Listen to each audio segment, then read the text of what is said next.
Alors, messieurs, dames, exercice 32, histoire d'en prendre un ensemble comme il faut dans le détail.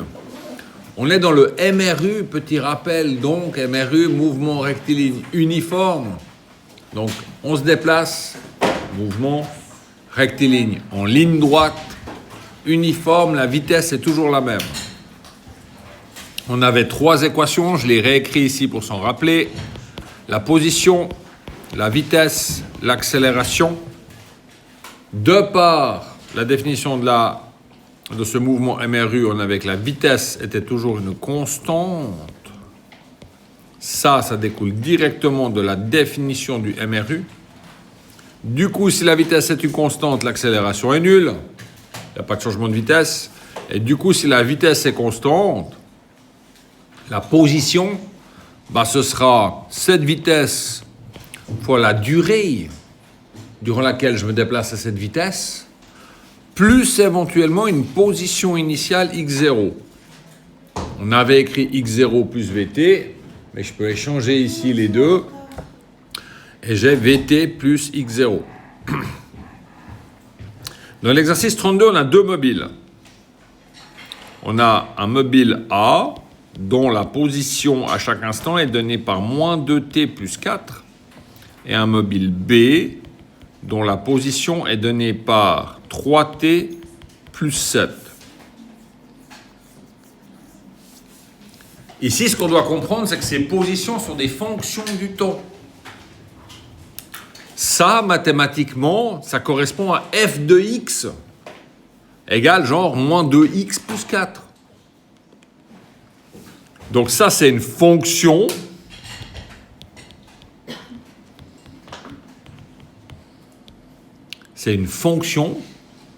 style f de x égale moins 2x plus 4. Donc, comme une fonction, je peux avoir une expression mathématique, c'est ce que j'ai là. Je peux avoir un tableau ou je peux avoir un graphique. Donc ça, je peux en faire un tableau ou un graphique.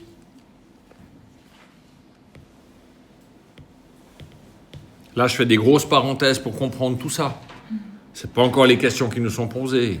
Donc un tableau, ce serait du genre, je choisis des t et je calcule les positions à ces instants t. Si t il vaut 0, du coup, je remplace dans la fonction mon t ici par 0. Ça va faire moins 2 fois 0 plus 4, ce qui ferait 4.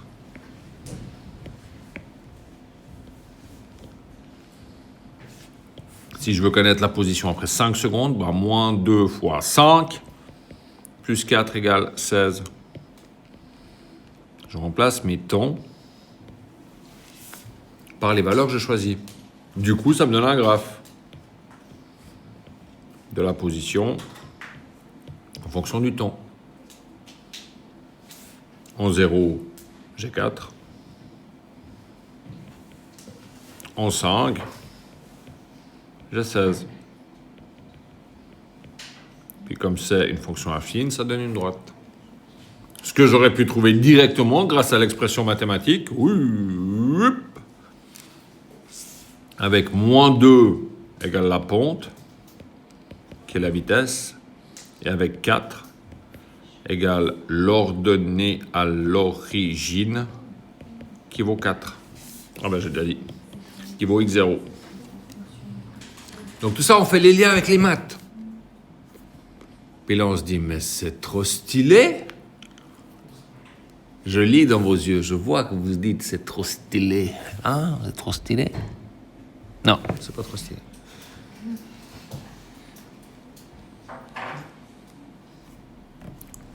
Donc, méga grosse parenthèse, avant de commencer l'exercice, un peu rappel, un petit peu mise en lien de tout ça.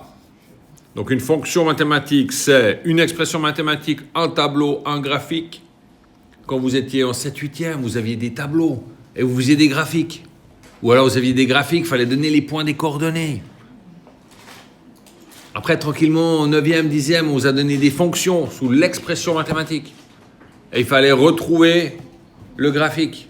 Puis après, truc de fou, on vous donnait l'expression mathématique, il fallait directement faire le graphique sans faire le tableau.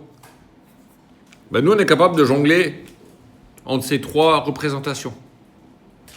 La question du 32, le 32A, on nous dit déterminer où et quand ces deux mobiles vont se croiser.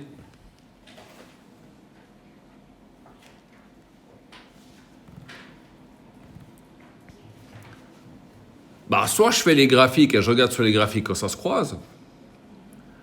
Je sais qu'en faisant un graphique, c'est peu précis. Il y a des incertitudes, c'est à peu près. Ou alors je dis, je veux qu'ils soient au même endroit, je vais y arriver. Je veux qu'ils soient au même endroit. Donc ça veut dire que la position de A, à un certain temps, je ne sais pas trop quand,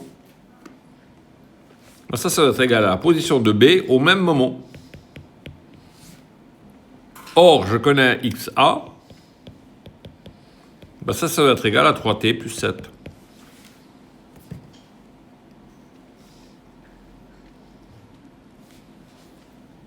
C'est une équation.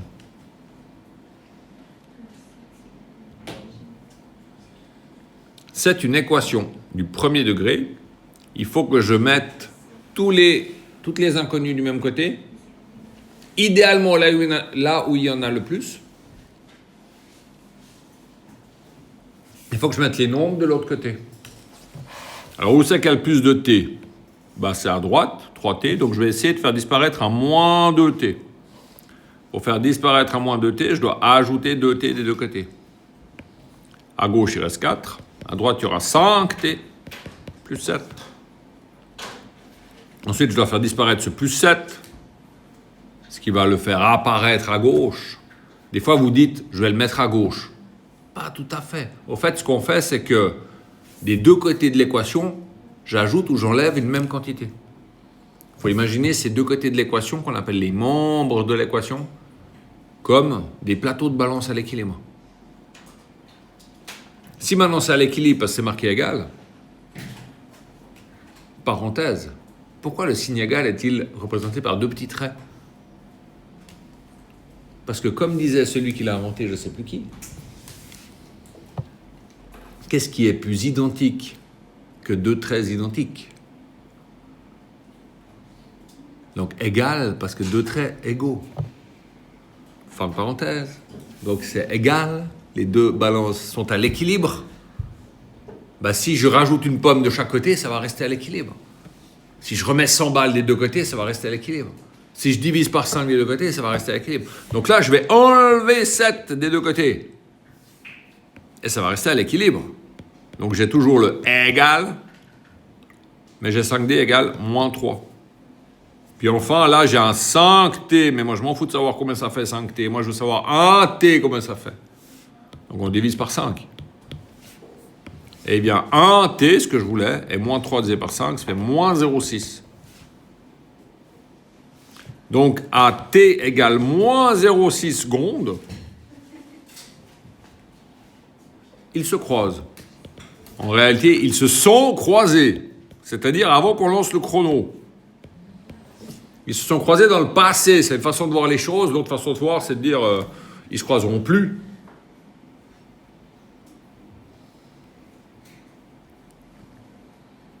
Et où seront-ils? Où se sont-ils croisés?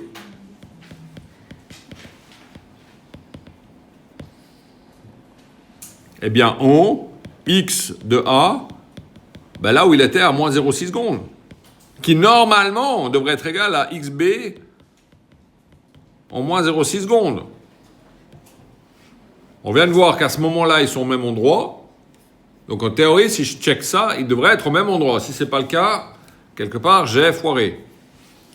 Donc calculons le XA, donc moins 2 fois moins 0,6, plus 4, ça fait 1,2, ça fait en 5,2 mètres.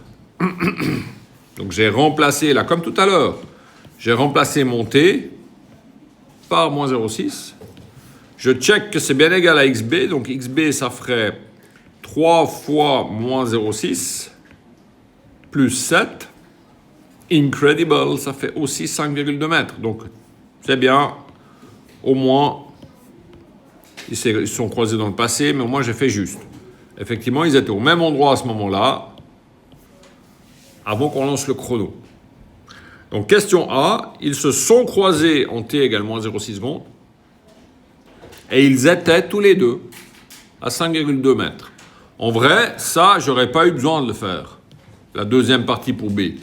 Si je me fais confiance, je dis, c'est bon, c'est une vérification. J'ai déjà vu qu'à ce moment-là, ils étaient au même endroit. Donc, pas besoin de regarder chacun où ils étaient. Hein, quand vous demandez à un pote, vous lui dites pas « Ah, t'as croisé Malika, trop cool !» C'était où? Ah, ben c'était chez... Comment ils vont l'appeler, ce machin, déjà, là?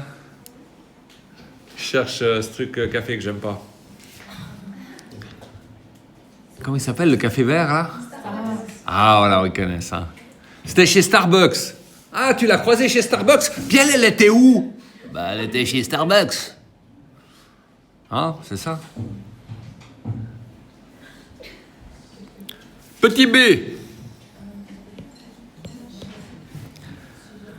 Le mobile A va-t-il passer par l'origine, position x égale à 0? Donc, est-ce que A, à un certain moment, on ne sait pas quand, est-ce que ça vaudra 0? Donc, moins 2t plus 4, à quel moment ça fait 0? Bah, même chose, une équation. Plus 2t, donc 4 égale 2t, divisé par 2. Donc, à t égale 2 secondes,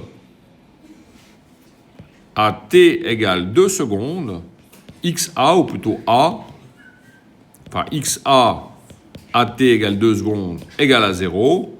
Donc, a sera à l'origine. On répond à notre petite question.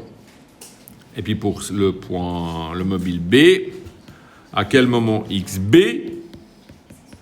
sera égal à 0? 3t plus 7 égale à 0.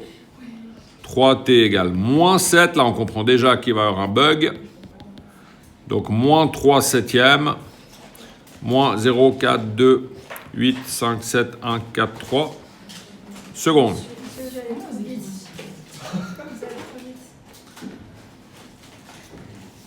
Et donc là, B était à l'origine à moins 3,7, pardon, à 3 septièmes de seconde. Et quoi? Je vais trop vite. Je parle trop vite, j'écris trop vite.